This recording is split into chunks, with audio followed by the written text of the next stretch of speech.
আপনি যা কিছু আমল করবেন সেই প্রতিশ্রুতি, সেই ফল কিয়ামতের দিন, আদালতে আখিরাতের দিন আপনি দেখতে পাবেন। ছোট্ট একটা আমল করবেন, সেটাও পেয়ে যাবেন। একটা সালাম দিবেন কাউকে, সেই সালামেরও আপনি দেখবেন সওয়াব উঠে আছে। একজনের সাথে শুধু হাসি মুখে কথা বলেছেন, দেখবেন সেই সওয়াবটাও আছে না নাই? জোরে বলেন, আছে। আমরা আমাদের শরীরের মধ্যে যা কিছু দেখি, আপনি মনে করতে পারেন এইটা কি দরকার ছিল, এইটা কি দরকার ছিল। আপনার 3.5 হাত বডির মধ্যে প্রত্যেকটা অঙ্গ মূল্যবান করে দিয়েছেন, সুবহানাল্লাহ। শুধু মূল্যবান না, মহামূল্যবান। আপনার একটা আঙ্গুল যদি কেটে যায়, ফেলে দিতে হয়, আপনি দেখবেন 5টার একটা ছাড়া আপনি চলতে সব জায়গায় কষ্ট হচ্ছে। আপনার 2 চোখের একটা নষ্ট হয়ে গেলে দেখবেন চলতে পারতেছেন না। একটা কিডনি নষ্ট হয়ে গেলে চলতে পারছেন না। এক কানে না শুনলে সমস্যা, ঠিক কিনা বলেন? তার মানে হলো আল্লাহ বলছেন, রব্বানা মা খলাকতা হাযা বাতিলা, প্রভু হে আমার, তুমি আমার এমন কিচ্ছু দাও নাই যেটা অবান্তর, যেটা প্রয়োজন নাই, নিষ্প্রয়োজন, এমন কিছুই আল্লাহ তাআলা দেন নাই। সব কিছুর প্রয়োজনের ব্যবস্থা করে দিয়েছেন কে? একবার এক দরবেশ বট গাছের নিচে শুয়ে শুয়ে তাকিয়ে চিন্তা করলো যে বিশাল এক বট গাছ, কিন্তু ফলটা এত ছোট্ট কেন? আর আমার গ্রামে দেখি লাউ গাছ, কুমড়া গাছ, এগুলো লতা লতা ভাই, কিন্তু বিশাল বিশাল ফল। আল্লাহ তাআলা এইটা কিভাবে হিসাব মেনে নিল, এটা আমি বুঝি না। বুঝতে পেরেছেন? এই হিসাব উনি মিলাইতে পারে না।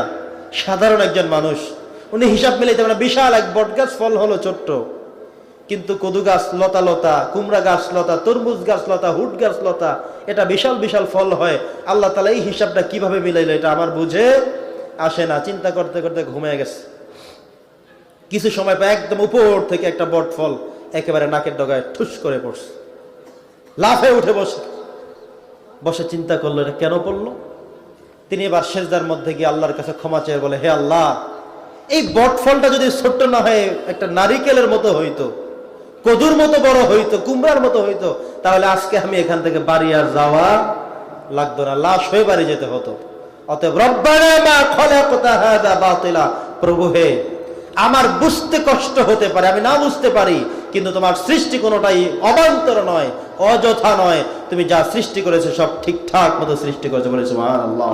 যেন বলেন না সুবহানাল্লাহ। ভাইরা আমার, বন্ধুরা আমার, আল্লাহ যে আপনাকে আমাকে এত চমৎকার করে সৃষ্টি করলেন, আপনি যদি একজন মানুষ আর একজন মানুষের দিকে তাকান, আপনি দেখবেন কোন মানুষের সাথে কোন মানুষের চেহারার মিল নাই, দাড়ির মিল নাই, কণ্ঠের মিল নাই, কাশির মিল নাই, হাসির মিল নাই, হাঁটার মিল নাই, ঠিক কিনা বলেন? কারোর সাথে কোনো কিছুর মিল নাই। আপনি যেই লোকটাকে চিনেন, সেই লোকটার কণ্ঠ শুনলে চোখ বুঝে বুঝতে পারবেন অমুক লোকের কণ্ঠ। এমন কেউ আছে একটু হাসি দিয়েছে, আপনি বুঝবেন ওই লোক ছাড়া এত জোরে হাসি কেউ দেয় না, ওই লোক ছাড়া এই হাসিটা কারো না, উনি ছাড়া এই হাঁটার শব্দটা কারো না, ওই লোক ছাড়া এইটা অন্য কেউ করতে পারে না, ঠিক কিনা বলেন? আপনি এত চেহারা দেখেন পৃথিবীতে, আপনাকে যদি বলা হয় 10টা পুতুল তুমি বানাও, আপনি 10টা পুতুল বানাবেন, দেখবেন সবগুলো একরকম। যদি পার্থক্য করতে হয়, একটা ঠোঁট দিবেন বাঁকা, একটা নাক দিবেন বাঁকা, সব কিছু করবেন, কিন্তু দেখবেন যে সব উল্টাপাল্টা হয়ে গেছে। আর আমার রব, আমার সৃষ্টিকর্তা, আমার খালেক, আমার মালিক আমাকে সৃষ্টি করেছেন, তৈরি করেছেন, কারণ নাক মুখ ঠোঁট কিছুই বাঁকা দিতে হয় নাই। প্রত্যেকটা মানুষকে আল্লাহ তাআলা নিজ কুদরতি হাত দিয়ে অবয়ব তৈরি, কাঠামো তৈরি করলেন। প্রত্যেকটা মানুষের সব ঠিকঠাক মতো করে দিয়েছেন, কিন্তু একজনের চেহারার সাথে আরেকজনের চেহারার কোথাও মিল নাই, বলি সুবহানাল্লাহ। শুধু এমন না যে বাংলাদেশের মানুষ একরকম, এরা সৌদি আরব গেলে আবার এই কিসিমের মানুষ অনেক পাওয়া যাবে।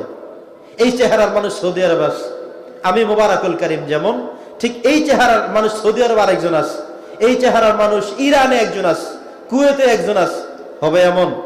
যেখানেই যাবেন এই চেহারার মানুষ আর পাবেন না। যদি পান তাহলে হুজুর সেই লোকটাই আমি আপনার মতো মানুষ আর খুঁজে পাবো না। যদি পাই, যেখানেই পাই, বুঝবো আপনি সেই লোকটাই, ওখানে গেছেন, ঠিক কিনা বলেন? অতএব আল্লাহ তাআলা কত চমৎকার করে আমাদের মধ্যে ক্লাসিফিকেশন তৈরি করে দিয়েছেন, চমৎকার করে আমাদের অবয়ব তৈরি করেছেন, সব কিছু আমার রব সুন্দর করে সৃষ্টি করেছেন, বলি আলহামদুলিল্লাহ। আর জোরে বলি না আলহামদুলিল্লাহ। আল্লাহ সুবহানাহু ওয়া তাআলা আমাদের সৃষ্টির মধ্যে, আমাদের চেহারার মধ্যে, আমাদের ফেজের মধ্যে যা কিছু আমরা দেখতে পাই, সব কিছুকে আল্লাহ তাআলা প্রত্যেকটার গুণ আলাদা আলাদা করে দিয়েছেন। প্রত্যেকের জিহ্বার মধ্যে একটা আলাদা বৈশিষ্ট্য আছে, আছে না নাই?